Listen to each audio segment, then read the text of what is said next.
Bismillahirrahmanirrahim. Assalamualaikum warahmatullahi wabarakatuh. Selamat sore. Puji dan syukur kita panjatkan kehadirat Allah Subhanahu wa taala karena dengan karunia-Nya lah kita dapat berkumpul di tempat ini guna melakukan presentasi yang berjudul Eksplorasi Maximum Likelihood Estimation (MLE) dalam menghadapi imperfeksi data pada Annex Private Motor Insurance Report. Nah, pertama-tama izinkan saya memperkenalkan anggota kelompok saya, di mana ada Gerard Tenda dengan NIM akhir 12, Resiriani Arwan Layuk dengan NIM akhir 29, Alia Fadiano saya sendiri dengan NIM akhir 40, dan Priscilia Anastasia Julius dengan NIM akhir 41.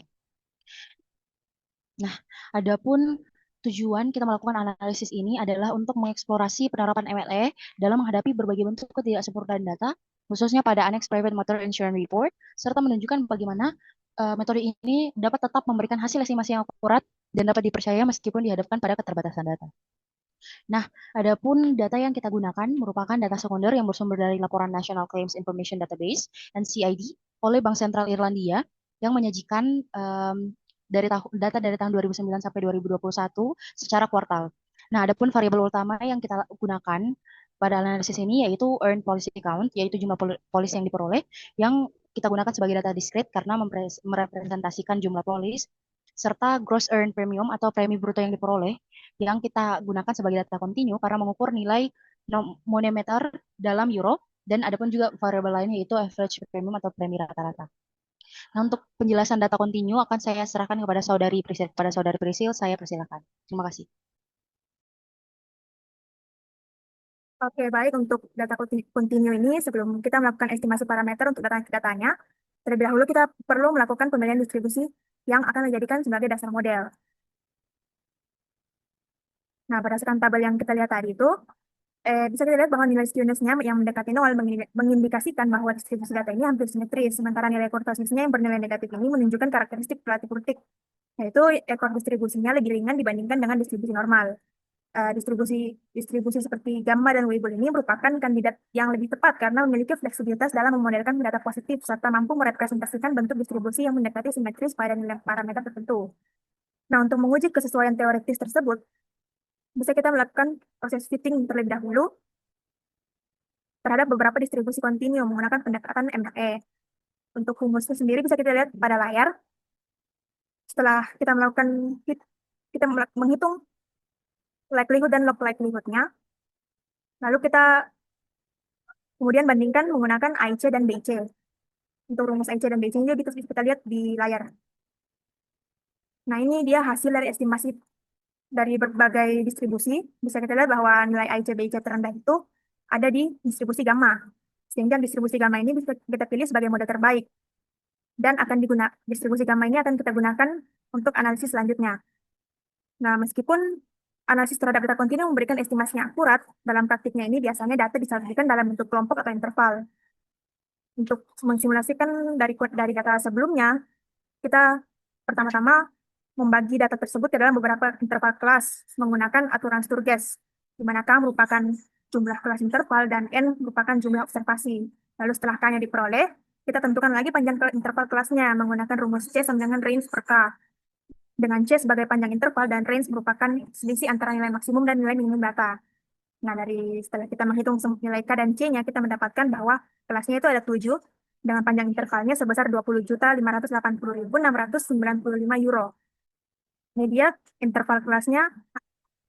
Lalu pengelompokan data ini menyebabkan hilangnya sebagian informasi.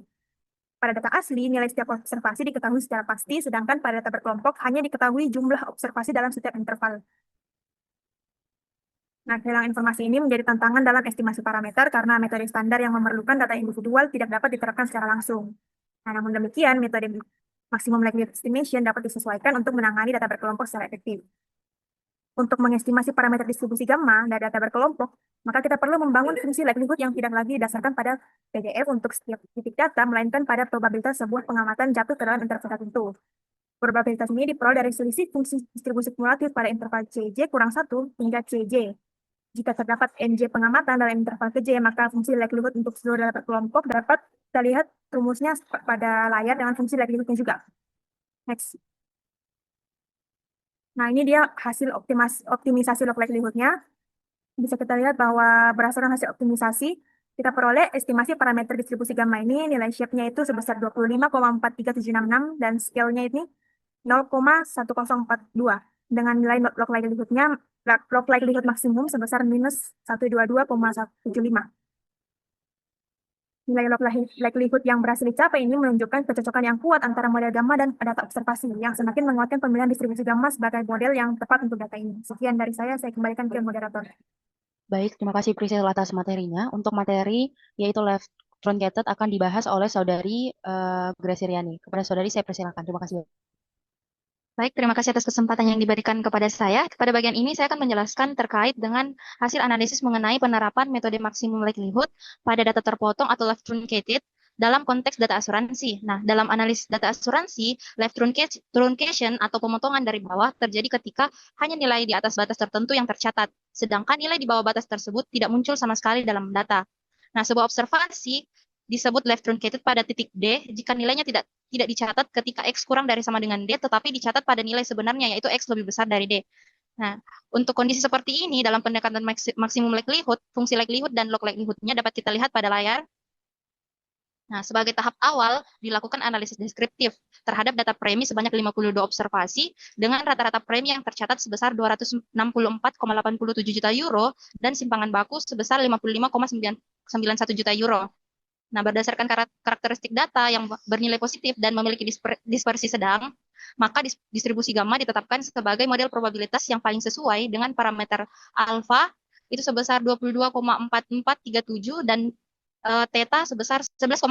Nah, nilai ini digunakan sebagai parameter dasar simulasi klaim sebelum diterapkan skenario left truncation untuk berbagai tingkat deductible.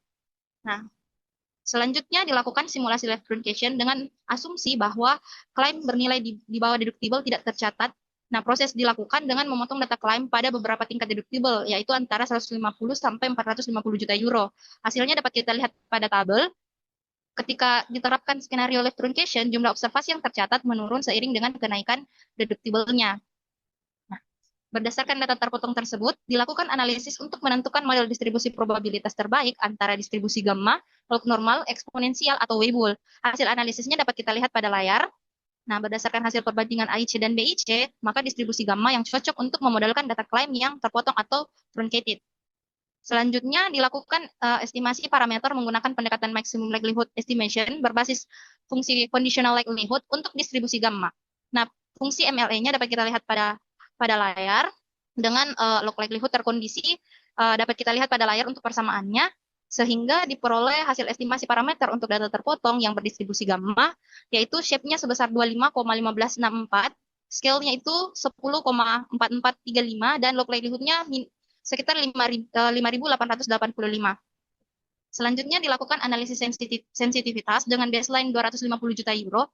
Nilai deductible kemudian dinaikkan dan diturunkan untuk menilai dampak terhadap expected payment dan proporsi data yang hilang. Hasilnya dapat kita lihat pada layar. Hasil simulasi menunjukkan bahwa perubahan nilai deductible berpengaruh besar terhadap rata-rata pembayaran klaim. Ketika deductible diturunkan dari 250 menjadi 150 euro, expected payment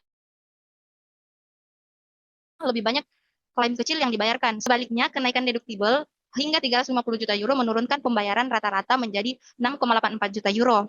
Karena semakin sedikit klaim yang melebihi batas potongan. Maka dapat disimpulkan bahwa kenaikan deductible menurunkan tanggungan finansial perusahaan asuransi, namun meningkatkan beban awal bagi pemegang polis. Sekian materi dari saya kembalikan ke moderator. Baik, terima kasih Grace Riani atas pemaparan materinya. Untuk materi data diskret akan dipaparkan oleh Saudara Gerald. Kepada Saudara Gerald, saya persilakan. Terima kasih. Terima kasih atas kesempatan yang diberikan. Jadi pada data diskret, data yang digunakan adalah data AirNet Police Count.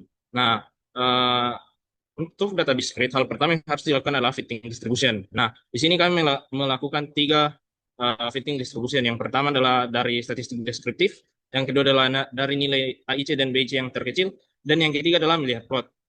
Nah, untuk statistik deskriptif, itu dilihat bahwa variansi data itu lebih besar daripada nilai rata-ratanya, yang mengindikasikan adanya overdispersi dari data, sehingga distribusi yang paling bagus digunakan adalah distribusi negatif binomial.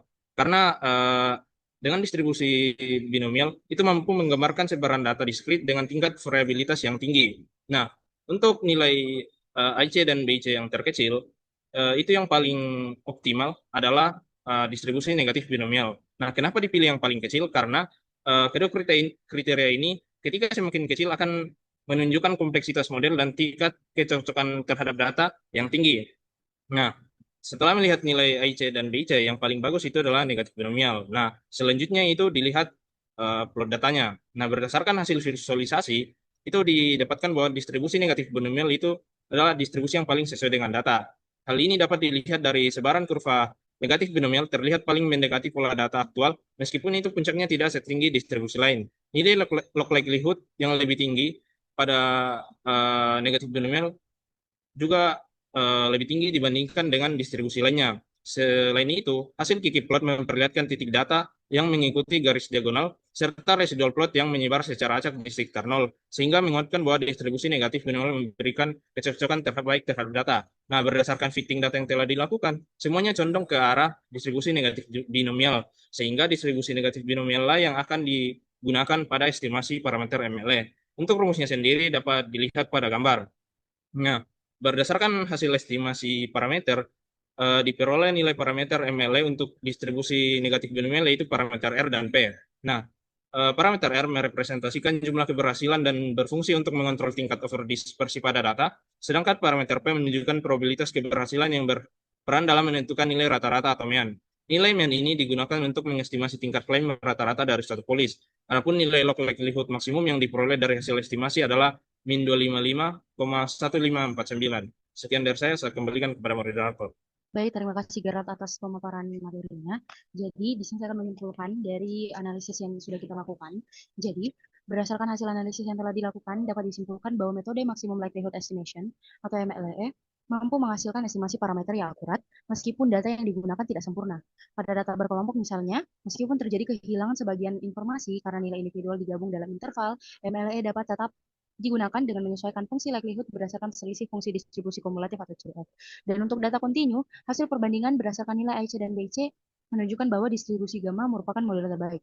Estimasi parameter gamma menghasilkan nilai rata-rata sebesar 265,05 juta euro dan simpangan baku sebesar 52,55 juta euro yang hampir identik dengan data asli. Yang berarti model gamma memberikan representasi yang baik terhadap karakteristik data. Pada data left truncated, MLE juga mampu menyesuaikan fungsi likelihood agar hanya memperhitungkan data di atas batas tertentu. Hasil simulasi menunjukkan bahwa semakin tinggi nilai deductible, semakin sedikit data klaim yang tercatat, maka semakin kecil nilai expected payment dan semakin besar pula proporsi data yang hilang. Contoh pada kasus dengan deductible 250 juta euro, itu kita kehilangan data mencapai 39,8%. Distribusi gamma juga kembali menjadi model terbaik karena memiliki nilai AIC dan BIC paling rendah, di mana perubahan parameter gamma menunjukkan bahwa nilai alpha atau shape menurun dari 23,50 menjadi 1,23 dan untuk theta atau scale meningkat dari 11,33 menjadi 21,06 seiring kenaikan deductible yang menggambarkan perubahan karakteristik dari distribusi klaim. Untuk data discrete, hasil perbandingan dan fitting distribusi menunjukkan bahwa negatif binomial adalah model yang paling sesuai karena nilai AIC dan BIC-nya paling kecil serta memiliki log likelihood tertinggi dibandingkan Poisson, binomial, dan geometrik. Distribusi ini dapat menangani kondisi overdispersi di mana varians lebih besar dari min. Estimasi parameter MLE menghasilkan nilai R yang menggambarkan jumlah keberhasilan dan P sebagai probabilitas keberhasilan yang sekiranya digunakan untuk mengukur penyebaran risiko klaim dan rata-rata tingkat klaim per polis.